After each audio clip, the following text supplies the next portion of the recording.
Hey, what's up my friends? Welcome to my YouTube channel. My name is Victor, and today I'm going to share with you 3 things that would be good for you to let go of this year if you resonate with the whole idea of being an empath, a sensitive person who's going through a transformation or spiritual awakening right now.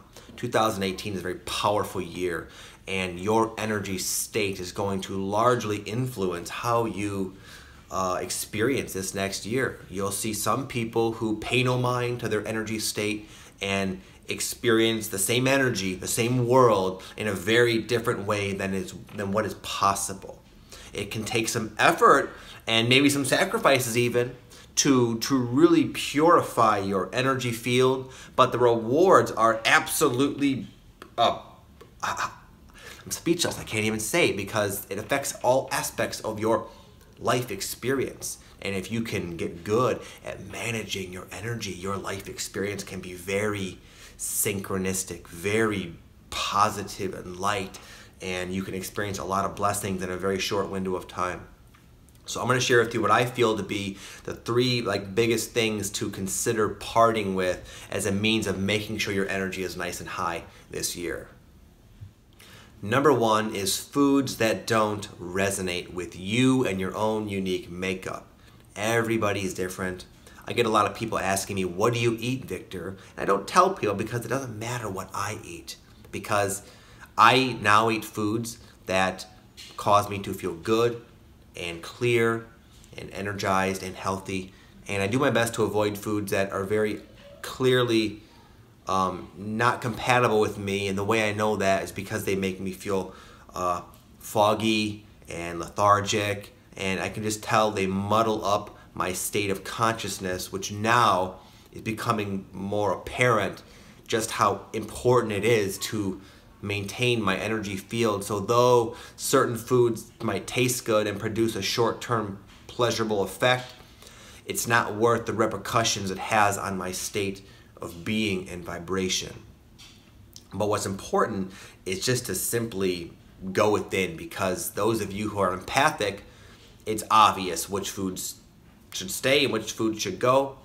And I would just say now more than ever, there'll be more of a noticeable benefit to parting with the ones that are not serving you. Number 2 is any other addictions, addictive behaviors or patterns that keep sucking you down into a certain frequency that produces the same song and dance, the same results. A lot of times we might want to to bust free and strive towards things that our heart is guiding us to pursue, and we know we can do it, but we have these skeletons in our closet that manifest themselves in addictions of any kind. It doesn't have to be a drug addiction or alcoholism. It could be, one of my addictions was checking stats on my YouTube channel. In the beginning, I would get so high when I'd say, ooh, I got a lot of subscribers today. And then I'd be low if I didn't. So addiction, I mean in a very generalized and widespread form. But nonetheless, what I just described had the same sort of sway as when I used to be a drug addict and have the highs and the lows. So anything that produces the highs but inevitably brings you back down to the low, it's a good time to break free of that. For one, it'll benefit you immensely. I don't have to tell you that. But 2, I think that it's a time of this year's a time of breaking free from that stuff. It's a time where you'll be able to do it. I know a lot of the addictions I've cut out recently, they tripped me up for years and years and years. I just couldn't manage to secrete the sufficient amount of motivation or inspiration or consistency or whatever. But now it's a time where if you can do that, even for a little while, you'll experience a night and day difference in your life, and it'll be a no-brainer. It won't be that you have to put away something that you really want to do because you should. It'll be like, I want this over here. I want the flowy, synchronistic, amazing experience that corresponds to me being in an optimal frequency and state of being that requires me to not have these other impediments in there, and it'll be a natural thing. So if you've maybe struggled in the past overcoming certain demons of yours, don't quit quitting. Number 3, and I believe all of you, most of you, a huge percentage of you will relate with this. It's something that I struggle with quite a bit too. And that is let go of overextending yourself. A lot of people on the awakening path complain about fatigue, myself included.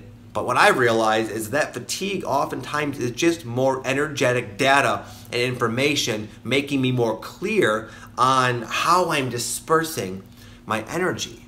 And it becomes very obvious when I'm giving too much away. It drains me, and it's so much more physical and noticeable. But that allows me to see, like, wow, something's off here, something's not right.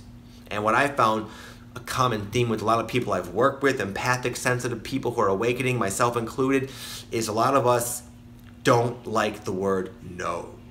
We like to help people. Part of it is genuine. It's like what we came here to do in a sense, but it can be taken to an unhealthy extreme where we're just constantly giving and giving and giving and not filling up our own cup. We're like saying yes to other people, but at the same time we're kind of saying no to ourselves. The victor, is like, dude, you're tired, you're burnt out, you've already hooked a lot of people up, but I've been conditioned to say, yeah, okay, sure, But the energy, my fatigue, it's undeniable now, and so it led me a little while ago to conclude that I'm really going to manage myself first so that I can help as many people as possible.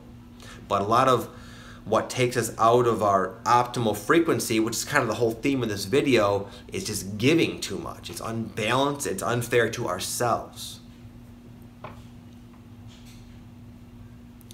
And this is not always easy, because saying no, especially when people are used to saying yes all the time, it can create the response you're probably hoping to avoid, which is, oh, just this reaction to people like angry with you. But it's important to kind of go through that and reaffirm your boundaries, considering your own needs in doing so.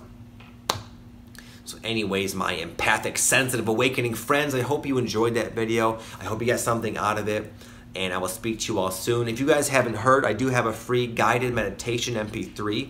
It's available in the description box. It's perfect for sensitive, empathic people because it's a real gentle one that will help you heal and get to a nice higher vibration frequency, essentially, in a very relaxing, easy to do kind of way. It's good to slip in at the end of the night when you're feeling kind of tired and burnt out. It'll help you heal and revitalize. And again, it's totally free. I made it myself. It's in the description box. So far, people are having a lot of good results. I've been getting a lot of good feedback from it. So I just want to make you aware of that if you're new to my channel. Nonetheless, I hope you guys have an amazing day and a really great year. I believe you will. I will speak to you all very soon.